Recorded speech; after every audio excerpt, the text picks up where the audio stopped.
You're listening to the Tromedy podcast with Nancy Norton.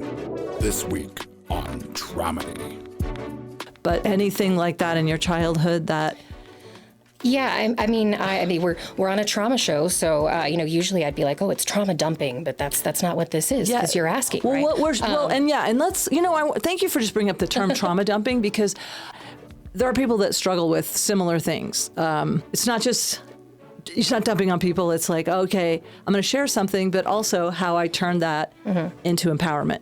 Well, and I think, too, also into community building, because we are not the only people that have experienced the things that I'm sure that you talk about, right? Yeah. And that so it's not dumping necessarily if it is in purpose of building community and building connections with other people.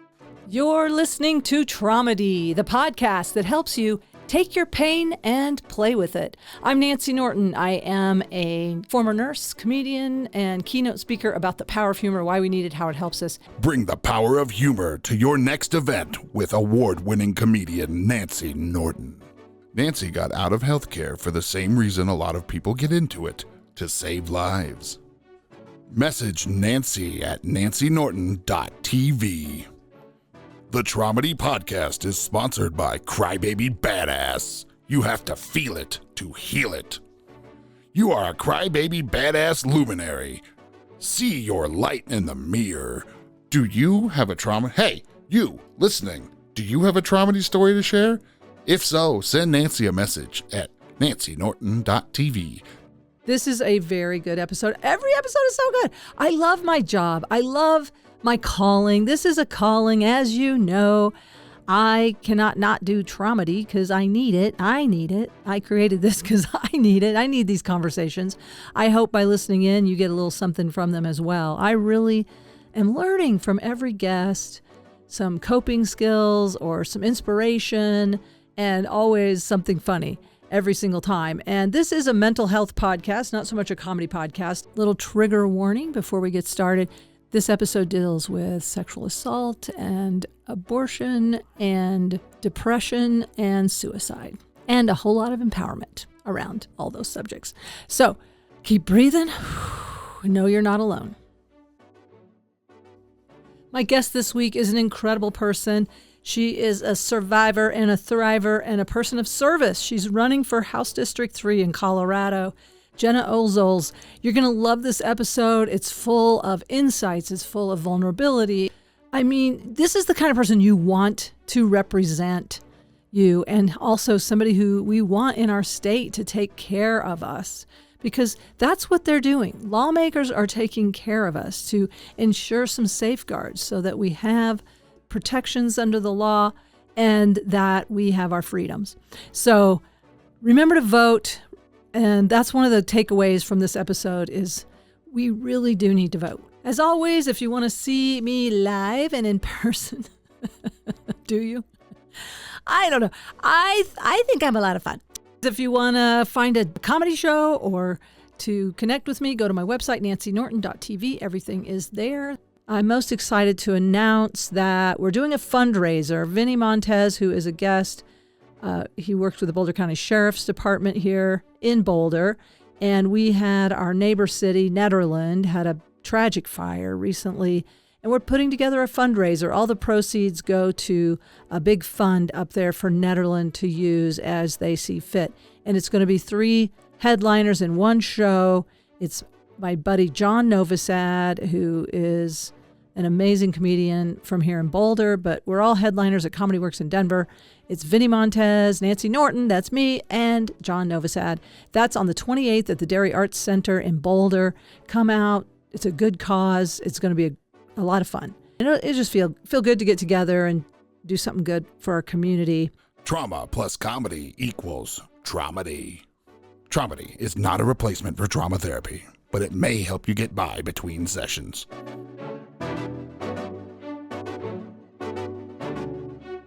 Welcome to Tromedy. My guest this week is an activist, a policy nerd, a campaign leader, and a candidate for public office. Welcome, Gena Ozols. Did I say it right? You got it. You nailed it. 10 out of 10. Well done. That took all I had. We're done. Hey, and you didn't add an E in there somehow, which is always very admirable. That's always been my favorite, is people try to say Ozols, and I'm like, I thank you, I guess, but no E. So, where's the name Ozols from? Does that have a history? It's a Latvian name. Yeah. Oh, interesting. So the Ozols family. So everything in Latvia is actually, your last names are regional, and so Ozols is one of the interpretations of, I think, Ozolinas, which is relates to like families that are from the area of like the oak forest. So Ozols specifically means oak tree. That's beautiful. Yeah. Well, thank you for coming here to Boulder today. I know you're on a mission to help make the world a better place. I met you at Meg Froehlich's party, her birthday party, and I was so happy to have a conversation with you and that you're willing to come talk on Tromedy. And what we do here, as you know, is we take some of our pains and we turn them into light and, try to take the pain out of traumas, but also like the fact that you are a person of service tells me so much that you want to make a difference in the world. And then when you and I were talking, you're running for Colorado State House District 3. Yes. Okay. And then we were like, okay, there's the Colorado Legislature, not to be confused with the United States Congress. Right. Because you were saying we were going to try and help define that for people like me who think they know things and then like, actually, do you, Nance? So tell me about the state legislature and the government here in Colorado. Yeah, absolutely. So, a lot of people, we in school are often taught about the three branches of government. So there's executive, judicial, and legislative, right? And so the federal has those three branches, but so does the state. So federally, we would work the judicial at the Supreme Court. The executive is the president. I was going to say, in theory, there are three branches of government. In theory, yeah, that's a. We'll get into that. Yeah. Okay. Yeah. So yes, at the federal level, you've got the judicial branch, Supreme Court. You've got the president. I can't even say it without adding the extra commentary. And then, of course, you've got your legislative branch, which is the United States Senate and the United States House of Representatives. Gets a little confusing because we call people from the United States House of Representatives Congress people, and then we refer to the U.S. Senate and House as Congress, which is just like purposefully confusing, it feels like. Yeah. Because those are separate, but I don't know. Are they equal?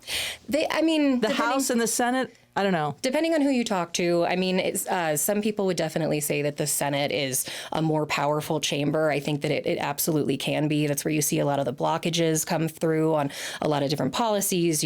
The makeup of it, because senators are elected every 6 years versus every 2 years. You've got people that get more entrenched, or you have people that aren't working with new folks quite as frequently or aren't being challenged quite as frequently. And so the Senate can have a very different culture than the House of Representatives and our Congress people who are elected by population versus by 2 from every state. So many people have actually argued for getting rid of the United States Senate because they think that it's a wholly inequitable chamber. Because just even in my limited knowledge, it feels like, what does Wyoming have? How many senators does Wyoming have? 2. 2. And how many does Colorado have? 2. What? Yeah. Yeah. But at the same time, Texas and California, who have way more of a population than Wyoming, they also only get 2.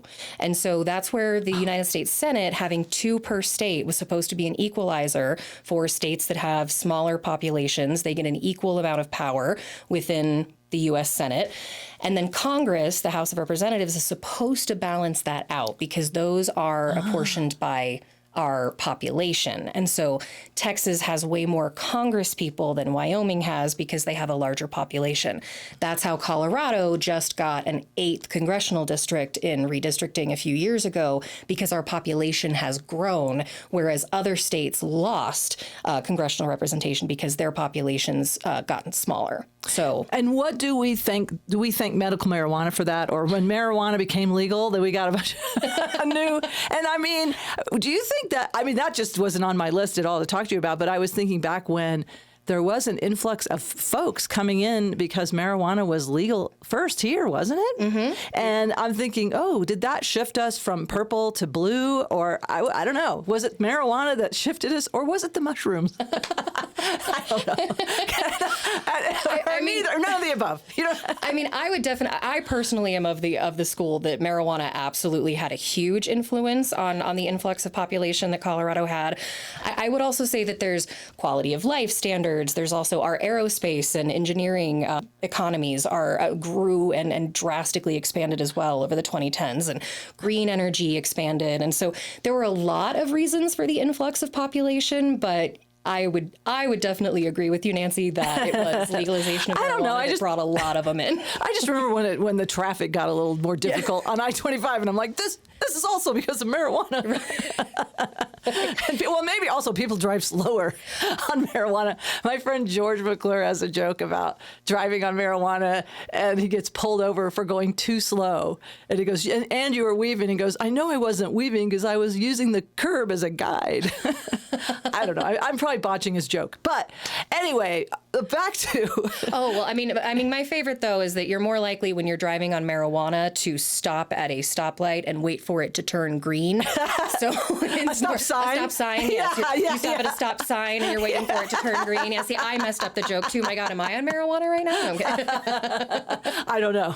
But I don't care. It's Boulder. It's fine. We're all fine with it here. There's probably a contact hide right when you come down the turnpike. Probably, yeah. I might be the one bringing it. I don't know. You're not going to be like, I never inhaled. Oh, never. No, never. No. Can you believe going back to Clinton Anyway, I don't know. We don't want to get too sidetracked with presidents, but it's like, I still can't get over like the things that they were upset about with President Clinton versus, and we're not going to go into any details. We already know. Yeah. It's just, okay. Okay. Yes. Let's do a parasympathetic nervous system reset. Trigger warning. You talk about a trigger warning. Oh, yeah. Where did I cut you off? Let's go back. So we talked about the federal. That's how the federal works. And what a lot of people don't necessarily realize is that the state has the exact same infrastructure built within the state. So our executive branch is the governor instead, and then we have a state senate and a state house. What I am running for is the Colorado State House. So much like a congressperson in D.C. would work with the president on setting a budget or writing laws or making policies, the role that I am running for would be to represent the cities of Englewood, Sheridan, Cherry Hills, and a small portion of Denver in the state of Colorado, work with the governor on setting the state budget, state policies, and other types of laws. And thank you for being willing to be of service, because, I mean, I can't imagine all that you take on when you do that. And you said you were of service as early as what, 19? You said you started working in... is it politics, lawmaking? How do you like to phrase it? I mean, I think politics is kind of the catch-all term. See, this was the date. No, sorry about that. Yeah, you talk with your hands. I do. Maybe I need to get a new rig where it comes down like during a boxing match or something. I was going to say, and then you got people like all ready to go. But yeah, I think politics is probably the best umbrella term for it. But okay. I've worked in both, campaigning. I've worked in community organizing. I've worked in policy and lawmaking specifically. But a lot of things work underneath that. And I actually, I've been telling people I ran my first campaign when I was 19, but that's actually not true. I was 18 when I ran my first campaign, which was for an Aurora City Council candidate named Pam Bennett, who was the first openly transgender candidate to ever run in the city of Aurora. Wow, I got little goosebumps. Yeah, Pam was amazing. Hi, Pam. She and we actually, of the 5 candidates running for 2 seats that year, we came in third, but we came in third by 197 votes. Oh, such a close race. Yes, and for 2007, to have a openly transgender Democrat running in the city of Aurora and coming that close. Oh, it was huge. And it really was one of those moments in my life where I'd struggled with a lot of different things in school, and I'd struggled with a lot of different just aspects of not really understanding why do I have to do this work? Why is this the important thing I need to do? And then I came to campaigning and I came to politics, and that race in particular, I saw, wait a minute, I get how the numbers can help people. I get how we can actually make a change. Yeah. This is something where I can see exactly how the work that I'm doing day to day can lead to better futures for other people. And I was just hooked. I was hooked on campaigning ever since then. And I saw it as a way that I could actually do some good. If we had just talked to 200 more voters that we could have, brought in, we would have gotten, a very awful Republican off of that city council a lot faster. And, so I just, from there on, I started working for progressive candidates, progressive causes, and I've been a part of some really amazing pieces of legislation, some really wonderful campaigns, and I've helped elect a lot of people who have made a lot of positive change for this state, which I'm extremely proud of. But it all started with 18 years old, and I finally figured out, oh my gosh, this is how I can do the most good. Here it is. Yeah, you needed to have a purpose. You needed to make an impact. Wow, to get that at such a young age, that's pretty impressive, I have to tell you. How did you grow up so fast? Was there something, did you just come into this world with, I don't know, more adulting than most of us? Like I'm 65 and I feel about 14 emotionally. Really, I don't take on a lot of real responsibility. I used to work as a nurse, and now I look back at that going, oh my gosh, if I had known all the responsibility I was taking on at such a young age, But what brought you to doing things like that so early? Was there? I was always that kid everybody referred to as an old soul, which I feel is a little bit being like, wow, kid, you're only 8 and you've already lost all of your serotonin production. Like that's sad. Were you depressed? I was, I was often a sad kid for sure. I think I often just felt out of control. I felt I was very aware of the fact that because I was a child, I did not have a huge say in my life and in the decisions that were made about my life. And so feeling powerlessness, like one of the things with trauma we talk about is one of the things that triggers us is a sense of powerlessness, no agency in your life. And I don't know if you're comfortable sharing things from your childhood or not, but, I think kids that go through a lot of stress, I did some psychedelic trauma therapy and realized some things that happened to me during infancy that were terrifying. Whether that's real or imagined, I don't know, but I'm just telling you, man, it changed me. I know that. There's some part of me that had like near-death experiences that strengthened me in a weird way, but also I have some complex PTSD. But anything like that in your childhood that... Yeah, I mean, we're on a trauma show, so usually I'd be like, oh, it's trauma dumping, but that's not what this is, because you're asking, well, right? And let's, thank you for just bringing up the term trauma dumping, because there are people that struggle with similar things. It's not dumping on people. It's like, okay, I'm going to share something, but also how I turn that into empowerment.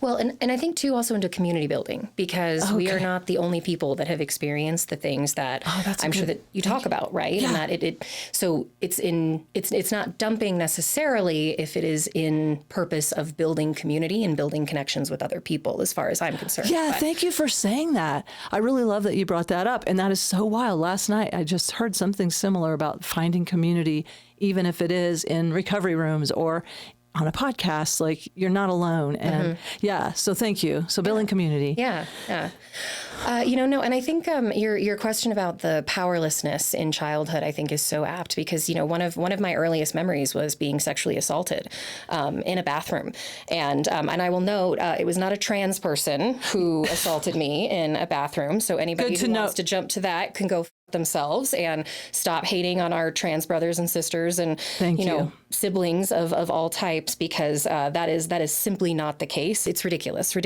Right. Thank you. But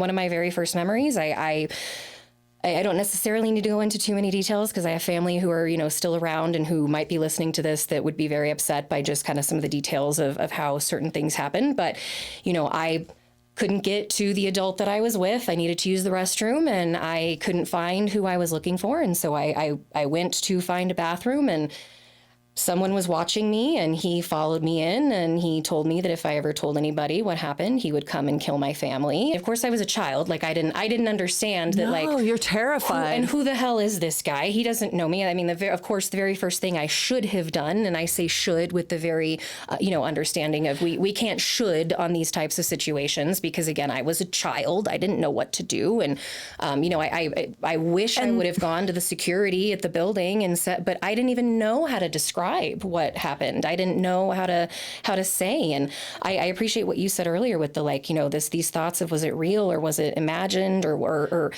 I went through that conversation a lot in therapy. I had a really, really wonderful therapist who I worked with on that. And she kind of told me, she says, listen, I understand that you ask these questions of yourself. She goes, but the fact of the matter is the memory is there. She says, can you feel it? And I said, yeah, if I think about it, I can feel it. Yeah. I can feel every bit of it. I can smell the room. I can, all of it. And so she's like, that in of itself is real. And you know that is real. And so that trauma is living with you. And I remember going home, and I had dreams about snakes outside of my windows for years. And I would cry because I would wake up and I would think that there was a snake outside of my bedroom window. And yes, psychologically, now I know exactly what I was dreaming of and what that was. But so I think that feeling of powerlessness was there. It was ingrained very, very early in me. And I think that's why I've always had such a justice outlook on giving people bodily autonomy and the ability to make decisions for themselves and control their own bodies. Because thank you. Foundational life experience for me was knowing what it was to not be able to say no or control my own body. Oh my gosh. Thank you so much, Gena, for sharing this. And also, you just gave me a gift of affirmation or confirmation, or, the reason I say real or imagine, I imagine one of my siblings listening to this going, Mom never did that to you. And one of them said that to me. And I'm like, honestly, everything makes sense. Yeah, let's have a sip of tea and water. This is enough. But seriously, it's another way to do a parasympathetic nervous system reset. We're reclaiming our power, and we are safe, and we are okay, and we are telling the truth, and that feels good. Telling the truth and letting people know they're not alone. Yeah. And even with the doubts, and here's the piece I wanted to tell you. You just gave me an insight, because I had recurring nightmares of drowning. What came to me during psychedelic therapy was that, and so it's an infant memory of being suffocated intermittently. And it was during psilocybin therapy, and I do believe that is almost like a spiritual experience. I was my mom and I was me at the same time, and I kept saying, she's not in her right mind, she's not in her right mind. And I do think she had postpartum psychosis. And I don't think she may have vague memories of it. I have a sense that she has. I always had this funny feeling like there was just this shame thing. I don't know. But anyway, the point is, I kept having these recurring dreams about drowning, about sinking in quicksand, all these kinds of things where I couldn't breathe. And everything makes sense after doing that therapy. Now my life, like needing a microphone, needing to feel heard, needing somebody to know, like, I'm here, I don't know. And then for you to turn this into body autonomy, and like, this is so important to you. I have been so proud of, and I'm imagining you must have been involved with the legislature that gave women reproductive freedom rights into perpetuity in Colorado. Were you part of that campaign or that bill? I was part of that campaign and that work for literally 10 years. Wow. Thank you. I want to hit is this the applause button? No. I don't know my own thing. Nope. It's definitely not the womp womp. There we go. I'll edit that out. Or not. Or maybe not. It's maybe Tromedy. Not. I mean, the womp womp, I do feel could be used very, very purposefully. Well, for the other side, right? Womp womp. You don't get to control me. Yeah. Mm-hmm. And so, yeah. And, okay, just 1 second, I wanted to button up something from your childhood trauma, because I felt like I just wanted to say, did you ever get to to say to that person, or did you even know who that person was? So I was actually, statistically, most of the time when that stuff happens to kids, it happens from someone that they know who's in their personal network. And I am the outlier statistic. We were on a trip. We were traveling, and it was just a random person. Because you had to go to a bathroom far from your family or something. Yep. Okay. So that person, well, we're just going to put the golden light around you, and may that person, for their highest good and the world's highest good, be held accountable for their behavior. Yes. Thank you. I just need to button that up a little bit for myself. No, I appreciate it. I'm sorry that happened to you. You did not deserve that. And I'm so glad that you got therapy for it and that you're in a position to make things better. Because we think about these states where abortion is illegal, and in cases of incest and rape, like children are being forced to have babies. So you worked on this campaign, you said, for 10 years. What is, the bill, does it matter the name or does So when I say 10 years, it's because we've worked on it in so many different variations. There was legislation, so we passed statutory protections within the state of Colorado's law that provided the kind of pathway towards the constitutional amendment, which we just ran. We also had to do a lot of work within other laws and other bills that came up to make sure that those policies were consistent with the things that we eventually wanted to pass. But we actually, as part of in the reproductive health rights and justice movements, and those are three different things. Okay. There's a reason we use health, rights, and justice, because they're three different ideologies. But within that movement, within that coalition, we had recognized that with the election of Cory Gardner, especially in 2014, that we were extremely nervous about what was going to happen with the Supreme Court. Because when Cory Gardner got elected, there was a very fundamental shift in the math of the U.S. Senate and who was going to actually be able to get approved as a new Supreme Court justice. And so we saw the writing on the wall literally 10 years ago, and we were like, this could get really bad. We need to start putting protections into the Colorado state law right now. So we had dreams of doing a ballot measure for a really long time, but it hadn't been the right time. And then finally, 2024, it turned out to be the right time. I think actually we filed it in 2023.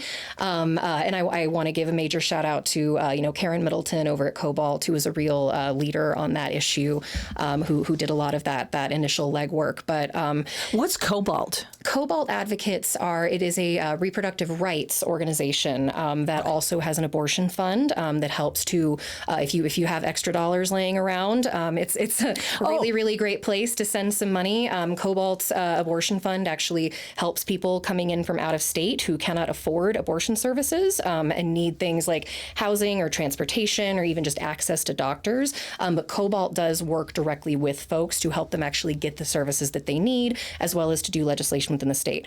I worked as their political director for 6 years. And so while I was there, we got to work on a lot of different things, and including the startup for this constitutional amendment that we just ran. So wow. They're cool. Yeah. Wow. That's amazing. I mean, thank you so much for what you're doing for women, for reproductive health, for all people, really. I'll tell you my Tromedy around, I don't know if I shared this when I was doing comedy at Meg Froelich. I think I maybe did, but it's just, listen, I've had miscarriages, which is a sadness. I mean, it's the deepest sadness of my life that I lost a baby that I wanted, but I'm definitely, thank you. I mean, but I'm pro-choice, and it's like the name of a miscarriage in medical term is a spontaneous abortion, which is like my uterus is an improv artist, It's like, yes, and the baby fell out. And so, I mean, this is how you have to laugh otherwise. But the thing I think is like, okay, if God can surprise me with a spontaneous abortion, then you should be able to surprise God with a planned one. And I mean, also, who's going to surprise God? Like, God knows if you believe in a higher power, which I do. I just feel like in the spiritual realm, are there any surprises? Like, trust body wisdom, trust a woman's wisdom. If this is not the time, and if this is not the place, this is not, we do not want more unwanted children in the world. This is, not a good feeling. Trust me, I've been there. Well, and ultimately, it's about knowing. I think that there's a huge component of ego to anti-choice, perspectives, because a lot of, as you just said, like, it's about trusting that woman's knowledge and trusting. I cannot imagine having a level of ego saying to another human, I know what's better for you than you do. Yes. Like, I cannot imagine that. And to me, a lot of anti-abortion and anti-choice ideology really boils down to people who believe that they know better than this particular pregnant person.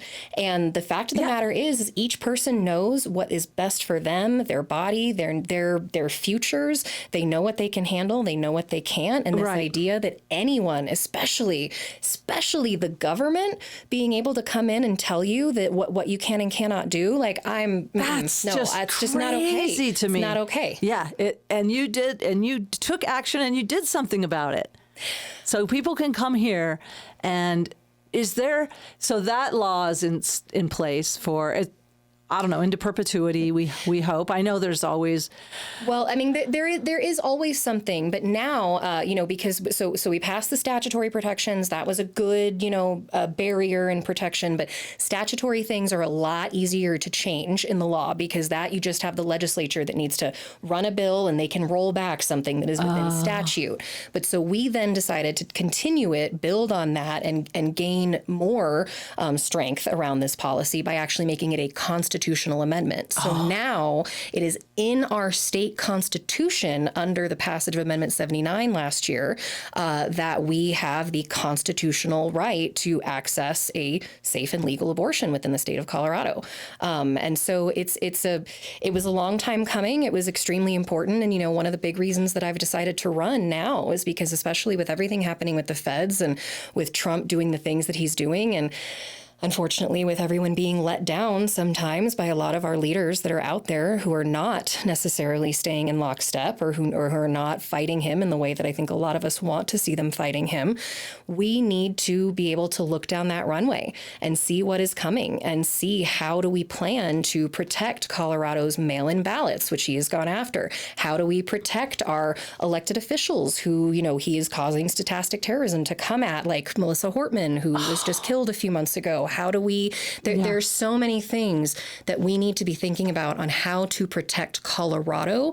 And that is why I decided I have to run for the Colorado State House. I literally woke up the morning after Election Day, and I've been saying for years, I don't know if I want to run, if I'm the right person at the right time in the right place. We'll see. I don't know. And I woke up the day after Trump got reelected, and I'm like, well, fuck. I got to do this, don't I? Because I cannot give up 15 some odd years of, connections and building community to just hand over, we need these you. Decisions to we people. We need you, Gena. Thank you for stepping up. And I know you are compelled. You know what I mean? You're compelled to do it. Like you cannot not do it. Like, it is a calling. It feels weird to say, but yes, I do. I very much feel compelled to do it. It was also one of those things. A lot of big decisions in my life, I end up going back to this question of 3 to 5 years from now, if I look back on this decision, am I going to be okay with it? And that was one of the things I realized, is that, I cannot, in good conscience, think about looking back at the decision I made to run 3-5 years from now, or, if someone else got elected, and seeing the choices that they make, or how they operate within the building, or who they choose to ally themselves with.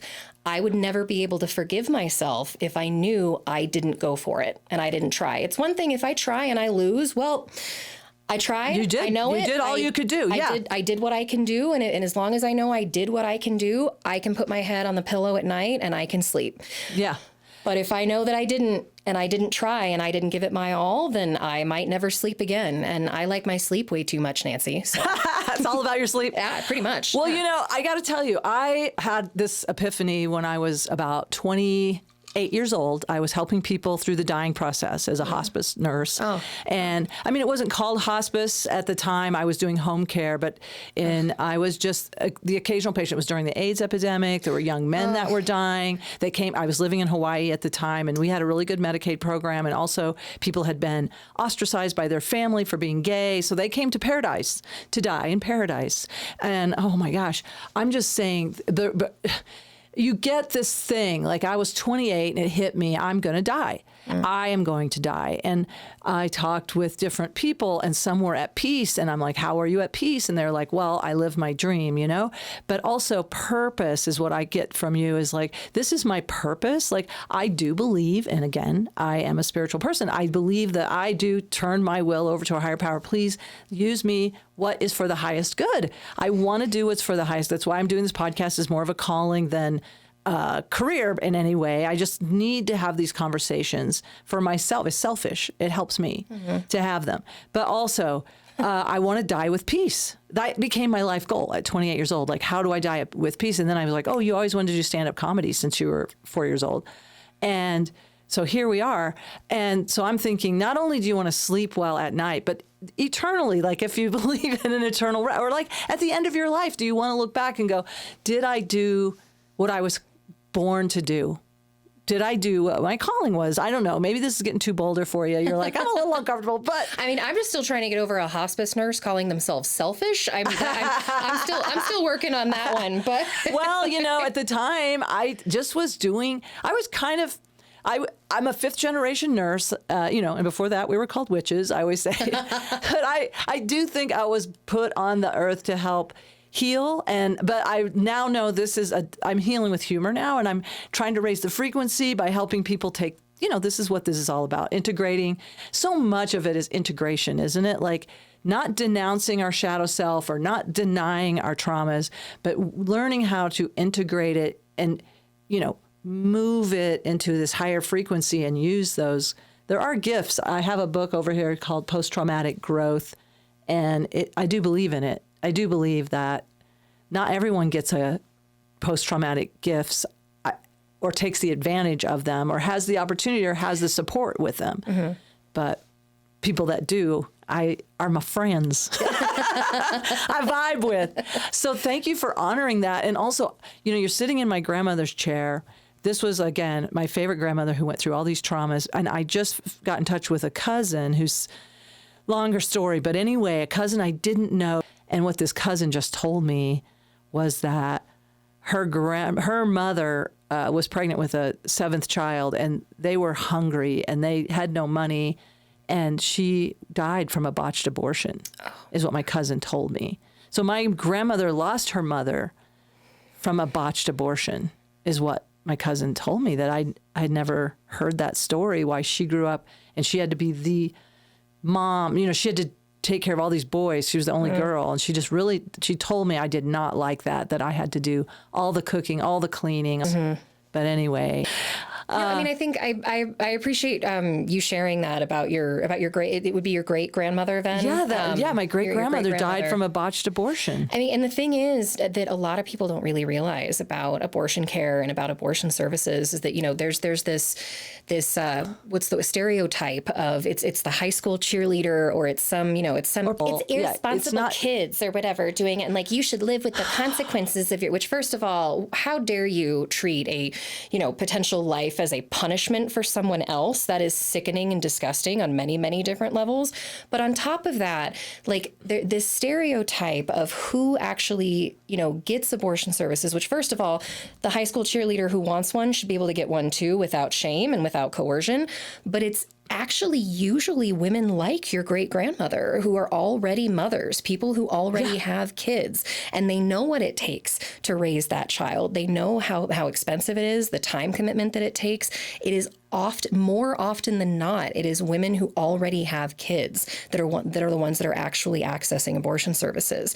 And so this concept of this stereotype of is first of all degrading and demoralizing and dismissive and inaccurate, but it is also completely and totally missing who your average abortion patient really is. Yes. And not to even mention, I told you I had miscarriages and I had to have a D&C for, you know, to clear the remains. And like, you can't even do that. You can't even do that. Anyway, wow, we know it's necessary. And thank you for that. I mean, obviously it's not an issue for old Nance. I am so far past menopause. I'm back to pre-puberty, but it is an issue for so many people. And it could be an issue for me if it was a loved one who can't have a legal abortion, who got into a situation like my great grandmother.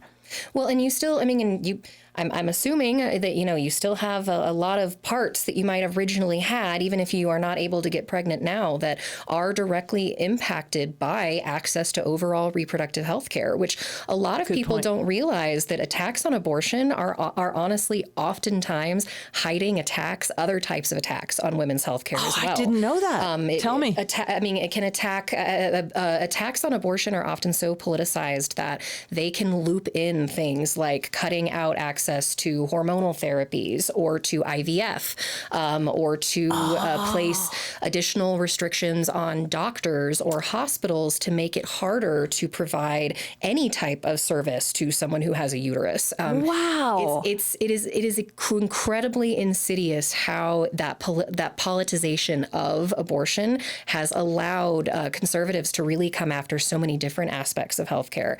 And something I wanted to mention as well is, like, you were sharing, you said you had a D&C procedure. Right.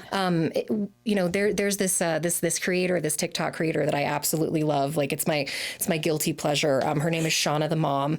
She does these ridiculous skits of her playing like 20 different characters, and you totally buy into, like, this is the McAllister family, but it's all just like this one white lady who's just delightful. But she did this story recently where the main character of her web series loses the pregnancy fairly late in gestation. And it's a really devastating story. And they talk about in the skit how they are going to induce labor. And the first thing I thought of is, I was like, oh my God, I love this woman even more than I already did. She's now not a guilty pleasure. She's just a total pleasure, because she's willing to do this. Because a lot of people don't realize that's also an abortion. Abortion simply means the intentional ending of a pregnancy. That is what it means. That's why spontaneous abortion is a different word. You have to use the word spontaneous abortion because abortion means the intentional ending of a pregnancy. And so even if your pregnancy is not viable anymore, if you are being induced at that point, it is specifically to end the pregnancy. Wow. And that is what a lot of people don't realize. And, like, you can't even necessarily say, like, oh my gosh, like, I really wanted to post on her page, like, thank you for doing an abortion story like this about abortion later in pregnancy. This is so incredible. But sometimes people get really upset about that because they'll say, well, I didn't have an abortion. My baby died. And be like, well, I'm not trying to upset you and feel however you need to feel about your experience. And I'm so sorry that you went through that. But medically, that is what it's called. And when we try to separate these stories, it really it reinforces this idea that there is a moral abortion and an immoral abortion. And that's not true. It's not true. An abortion is an abortion. It has a definition. It can mean it can look like a few different things, but it still is the same definition across the board. Okay, yeah. And thank you for sharing that. And also the fact that it is a slippery slope. Like, you're in my business. You are so in my business, my very, very personal, private business. And speaking of hormone replacements, I identify as non-binary, she, they. I mean, I'm female, but gender non-binary. And yes, I do have the female parts, and I am on estrogen and testosterone, for balance also, to open a jar. But I mean, that's as close as I get to sex right now. The is important thing. Testosterone cream. Rubbing testosterone cream is like, that's it. But I mean, I'm so annoyed with the fact that, and I have to think it has something to do with the patriarchy that does. That I cannot. If it's not that, it's white supremacy. So, and those are, that Venn diagram is kind of overlapping, right? The white patriarchy. But so in the UK, females have been getting testosterone cream for postmenopausal. Females have been getting testosterone cream for 20 years, and it helps with bone strength, brain health, cardiovascular health, muscle strength, and it is not approved in this country. It is crazy that I go to a compounding pharmacy and have to pay for it out of pocket because my endocrinologist says, I'm sorry, I cannot. That's not FDA approved. And I go, but I'm reading all these peer-reviewed studies and I have osteoporosis and I want my bone density, bitch. She's like, I cannot. And then she said I could write it for gender affirming care, but I don't know how long that will last under this administration. Right. But anyway, I just went ahead and went to the compounding pharmacy, which is fine. I mean, I can afford it, but not everybody can. That's why it should not be an elitist thing to have hormone replacement therapy. And I got on my little soapbox about that. So thank you for protecting those kind of rights. But if you can do anything about testosterone, if you could put that on your list, would you mind? I gotcha. We will definitely. I know that's probably more of a federal. That's more of a federal thing, probably. Well, I love that you're sharing all this information, and just it excites me. It helps me understand like why I need to vote, and I need to learn about the process, how voting makes a difference, how voting for someone like you makes a difference. And so how can people get involved? Like if we think about people that may or may not, like whatever sparked that in you, is there a way we could spark it in someone else? Like that they want to get, like I want to make a difference too. I want to take my, whatever, that feeling like when we watch the news and that feeling of disempowerment or powerlessness, where can we shift that into empowerment and make a difference? Well, I think one of the first things I always try to remind people is, and I'm a nerd, so I'm going to go to quote Tolkien, because that's who I am as a person. But I love it. One of his quotes, Gandalf says, is that many people believe that it is only great power which can hold evil at bay. But that is not what I have found. What I have found, it is in the everyday deeds of people that can actually hold great evil back. And I don't have the quote, of course, exactly right. There's some nerd out there who's probably like, no, that's incorrect. And it is, but hey, I'm close enough. But I often start with that when people ask, how do I get politically involved? Because the thing is how you need to ask yourself, what are the things within your daily life where you can already go ahead and make a difference? If you are at a company that is not recycling, can you be the person who helps them start to recycle things at the office? Are you at a company that has a lot of food go to waste after the staff meetings every Wednesday or something? Can you be the person who takes charge to pack up that extra food and go bring it to hungry people who are sleeping on the street? Because apparently this is a thing that our culture has decided is okay, is to let people sleep on the street now, right? Yeah. And so I would first offer to people that you don't necessarily need to go from 0 to 100 immediately. You can really start looking at your own networks, your own space on what are those things that you can start doing and advocating to other people, getting other people to vote. Make sure that every friend of yours votes in every single election. Have you asked your friends? Do they have a plan to vote yet? That is organizing. That is community building when you actually are activating your own networks to get involved. So I like to start there. Yeah. And I loved what you were saying. I just, with Jane Goodall's recent passing, and she had roots and shoots. Even in a hotel, she'll say, I don't use the plastic bags in the liner. I put it in another little thing that I already had, or, cutting back in these little micro changes. And I've been talking to Jane Goodall a lot lately. I go, sorry, Jane, I used a straw. But I love that about recycling. At my son's Nepalese heritage camp, I became the zero waste person. Like that was me. I was the trash lady. Yeah. Non-binary, of course, trash person. Excuse me. I was going to say, usually you don't hear trash lady be used as like a complimentary thing, but that's good. I'm glad to hear that. She's a trashy lady.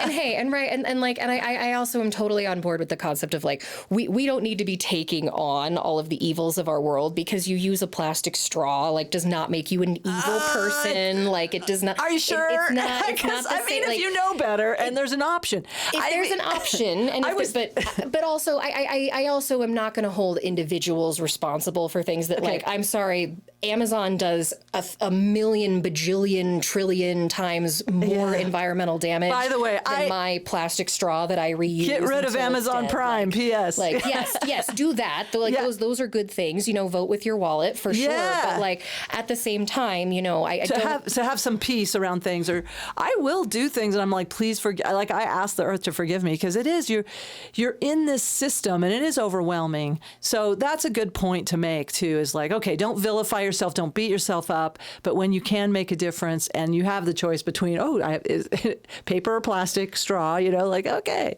go with the paper. Yeah. Okay. Sorry that I know I know these sound like small things, but it does it again back to peace of mind and sleeping well at night. Okay. So Well, make it's sure not- okay, go And ahead. it's not a small thing to get your friends to vote. It's not a small thing. Like there is a ladder of engagement that you can really start to look at, where there's those everyday deeds, there's the activating your network, and then there's actually getting involved with organizations that align with your values. You know, you can become a party volunteer if that's something you want to do. You can volunteer with an organization. Many people do not identify with political parties, which is completely fair and very justified in a lot of different ways. Right. But, you know, I bet that you might not necessarily identify with a particular party, but if you support abortion rights, I bet that you support the work of Planned Parenthood and Cobalt and Color and the Interfaith Alliance and all of these other groups that are doing really wonderful work. You can work and support those organizations as well and get involved with a lot of the advocacy work that they're doing, because they are literally the professionals in this work who can direct you into doing that which is the most productive thing for that issue at that time. So number one, do things within your own community, build community within your friends, make sure that your friends vote, make sure that your friends are educated, and then take it to that next level by finding that group that you agree with and become part of it and help them and actively take part in the things that they offer for engagement. And you are going to start learning so much about how to then even grow your advocacy larger than that. You know, and I have this sense too, it'll lower my anxiety to do this, because I think I've been doom scrolling a lot just because of the anxiety and, you know, it's inertia, you know, and I'm really worried about how much time that my phone is sucking. But I do know it has to do with either trauma or anxiety that if I would go and do action instead, I think I would have more peace and less anxiety. Even like you said, can't attach always to the outcome. But I mean, that's really great when there is a positive outcome. But there certainly won't be one if you don't give it a whirl. Absolutely. So yeah, have that good sense. It's going to bring more peace to put that into action, put your passion into action.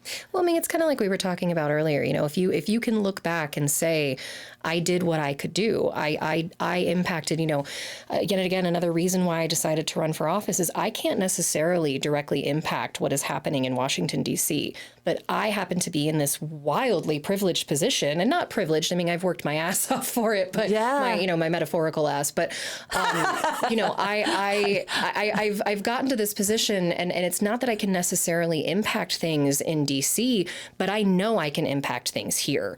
And I know I can look back and say I did what I could do. And I think that that's one of those big things that if you get involved with an organization, you know that you're out there volunteering, you're going to their lobby days, you're writing to your senators, you're, you know, helping local candidates, you know, who you agree with. If you want more progressive candidates coming out of, you know, the Democratic Party, go support those progressive candidates. Yes. Go help them. People go that don't jump over the line like this last round of whatever just happened with this shutdown. I don't know. Very good. Yeah. Go put your money where your mouth is. Go help people that you agree with who are already doing this work. I think we see a lot of different people who, you know, after every election, there's some new group that shows up and they're going to organize everybody and they're going to be the new thing. And that's really great. That's really, really wonderful. Don't get me wrong.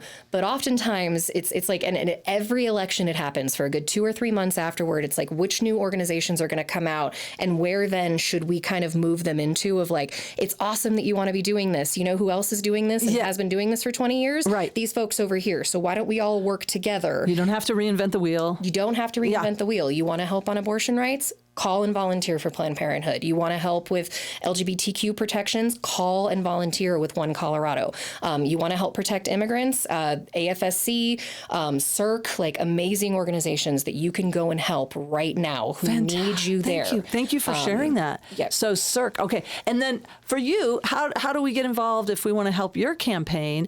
Your election is coming up, what, 2026? 2026, yeah. And so you've got a year before. It's in November of 2026? So yes, technically, though my seat is what is referred to as a blue district, which means that it is most likely that a Democrat will win in the general election in the fall. Okay. So when you're in a blue district, your race is really more the primary, which actually happens in June, but starts as early as petition signatures in January and the caucus process, which starts in March.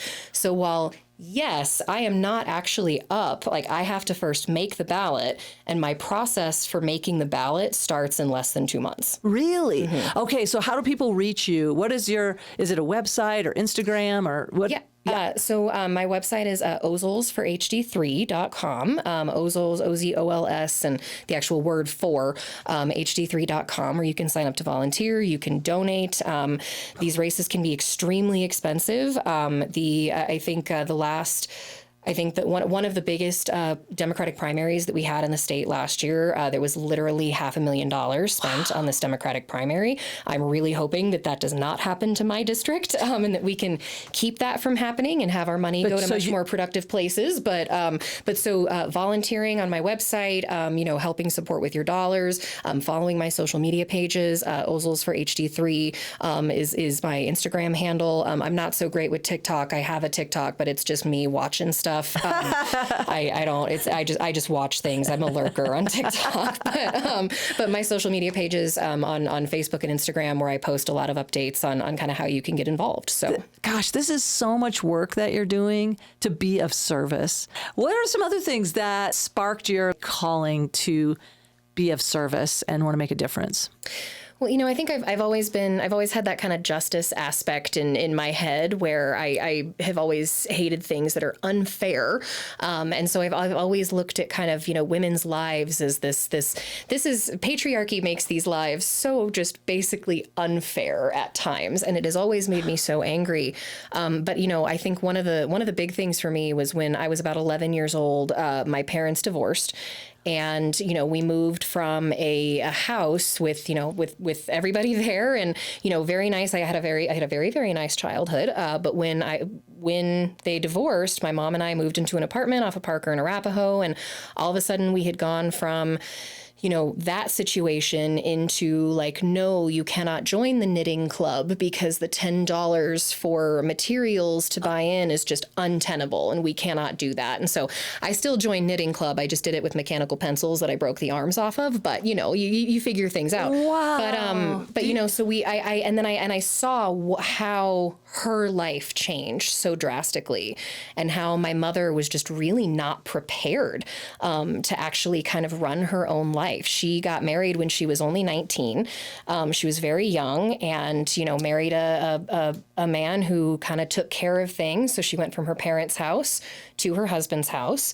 And like many women of her generation, she was not set up for success, and she did not necessarily know how to make sure the water bill got paid every month, or how to make her own how to do a budget. Medical appointments. I mean, in what year was it that women could even get a credit card? 1977, I think, without I think it was 77 without a husband's signature. I could be wrong. It could be 73. I'm dyslexic, so I think I could be confusing it with the row date, but it was something like that. Oh, yeah. In the 70s, so in anyway. Yeah, probably didn't have any established credit. Mm-hmm. Didn't know how to do a budget. Didn't really know how to run a household. Had no resume to be able to go and use. And then she had her own mental health issues that were also going untreated and uncared for. And I remember not only just going from this one life to this new life, but then also, being in a spot where her mental health was so bad that she would routinely threaten to kill herself. And, she would say like, hope when you get home, I'm still around today, and things like that. You had to hear that. And I remember every time that she was not there to pick me up, my heart just sank. I would be so stressed all day long, just hoping that I saw her car at the end of the day, because it would mean that she was okay. And one time I remember she didn't come to pick me up, and I got a ride home from a friend's parent. I'm sure my friend's parents were very annoyed because I was constantly asking them for rides home, but I got this ride home, and the whole drive there, my stomach was in knots. I was so terrified. I came in, and, I went straight to her bedroom. I didn't see her anywhere, and she was laying in bed, and she was sobbing. She couldn't get out of bed. And I was just, I was both relieved. Oh my gosh, she's here. She's okay. And I said something, I don't even remember what I said, but she turned and snapped at me, and she was just like, I should have stayed with your father. I just want to die. I'm going to go kill myself right now. Oh my gosh. And just like sitting with her to like talk her through this mental health crisis, and which was also understandable. She was terrified. She was terrified. Yeah, but here you are, a kid, and you're being parentified, and not just parentified, but you're supposed to be her therapist too, and you're just a kid. It was a lot. It was a lot. Yeah. But I think that is also what has spurred so much of the work that I have done, is that, there is the bodily autonomy portion of it, yes, but there is also just this very strong awareness of how so many people, not just women, but people in general, are just, if you exist outside of white, male, straight, able-bodied, expectations, there is just no help for you. Yeah, mentally well. And so, so many people are suffering with these things and trying to navigate these systems that are just not built for the people that actually need them. And, I remember trying to help get her access to certain care through the county, or trying to, figure out a payment arrangement for a bill or something. And I'm 15, like I should have, like, why am I doing this? But that's what she needed on that day, was for me to help her with that. And, So you really did have to grow up so fast. I was an old soul, and then I was just an old lady immediately as well. But you had to grow up so fast and have to go try to find these services for your mom that either were or were not there. And so you're trying to make way for there to be some safeguards for somebody like that. I mean, there are certain things, government can't really, you can't pass a law that makes what that experience was just not happen anymore, right? But we can make systems that are more equitable. We can make, interfaces in government institutions and medical institutions. We can make interfaces that are easier to navigate. We can make... Yeah, especially when you have mental health issues, when you're trying to... Listen, I have ADHD, and it took me 2 weeks to set up a dental appointment because, now you have to go find this, then you have to do that, and then you have to... And there's like, there's 3 steps, and I got to start over next week. I mean, that's just ADHD. Right. Like, I can't imagine with, dealing with, major depression and, what your mom went through and then so you're having to try to help her get some sort of support. Mm-hmm. Yeah. Yeah, no, I mean, and she became so desperate that, I shared, I've shared on some of my social media profiles before, but like I started my adult life very heavily in debt. And this is debt that I did not create, because sometimes your parent has your social security number and can set up credit cards or other things. And so I came out of high school. I started running campaigns quite literally that fall.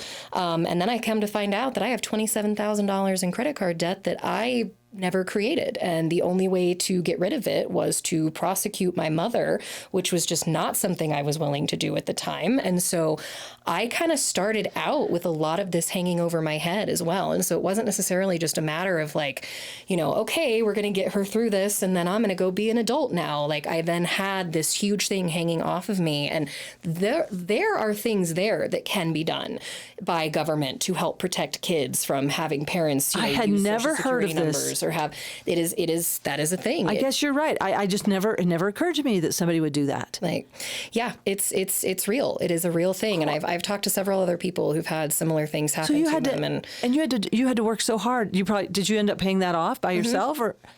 So you had to just work as a kid to pay off all that debt. I mean, I take some comfort into, I've always said there's really only 3 types of people in the world, and the vast majority of us are workers. The next category are people who cannot work for whatever reason, mental health, physical health, age. And then there's the third category of people who don't have to work.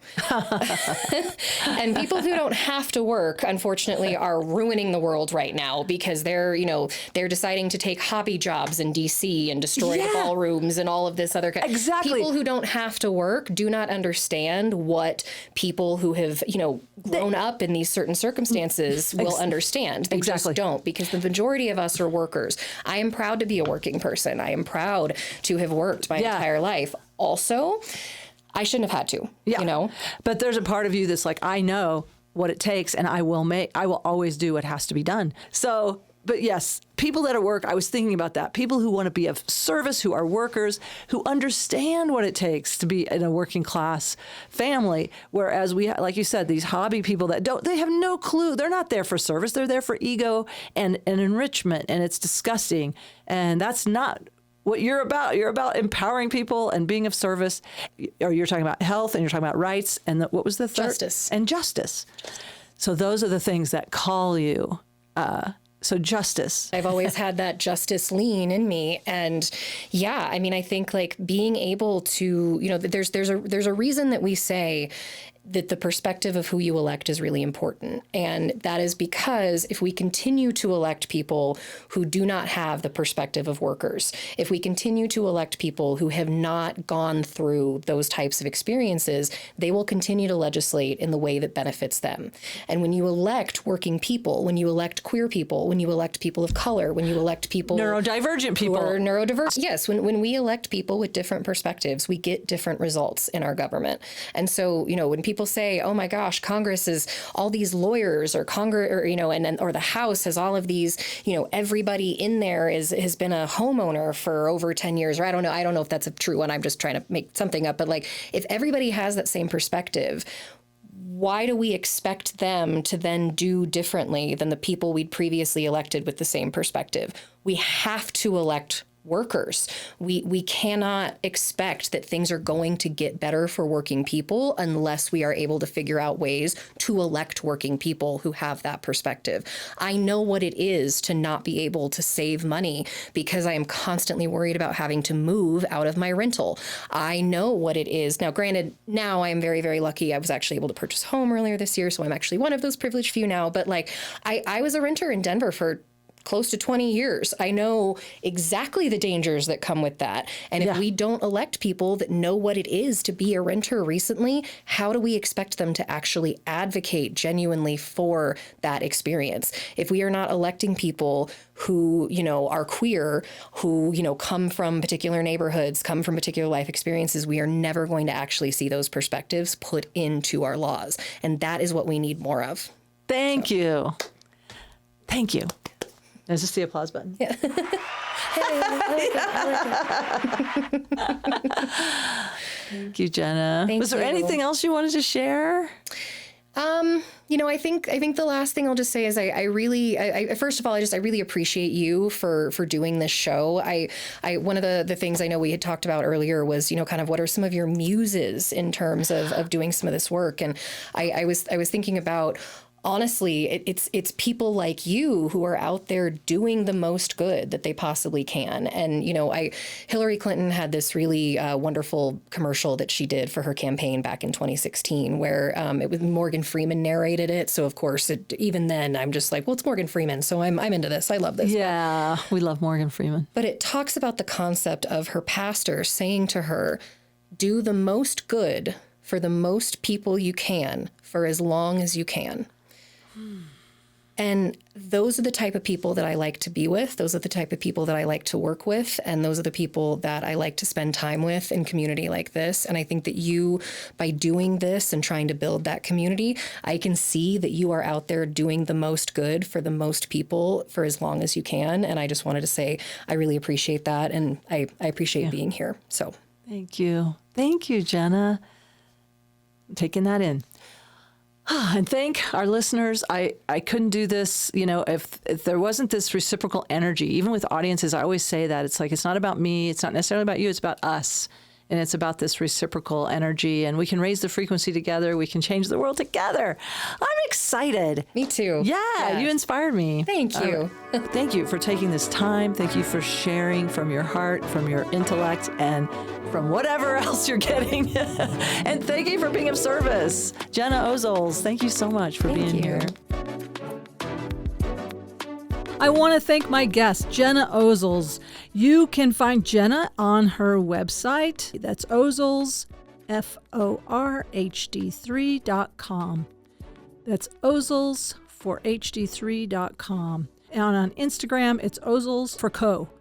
OZOLSFORCO. Again, I'll put links in the show notes for that, and Thank you, as always, for being a listener and a witness and sending me good energy. I'm sending you good energy. Let's keep that reciprocal energy going.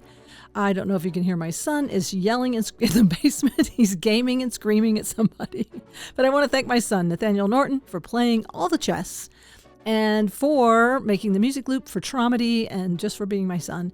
Thank you, Higher Power. Give a little shout out to the Higher Power. Old Nance is giving a little shout out to Higher Power. And as always, no matter what, keep laughing.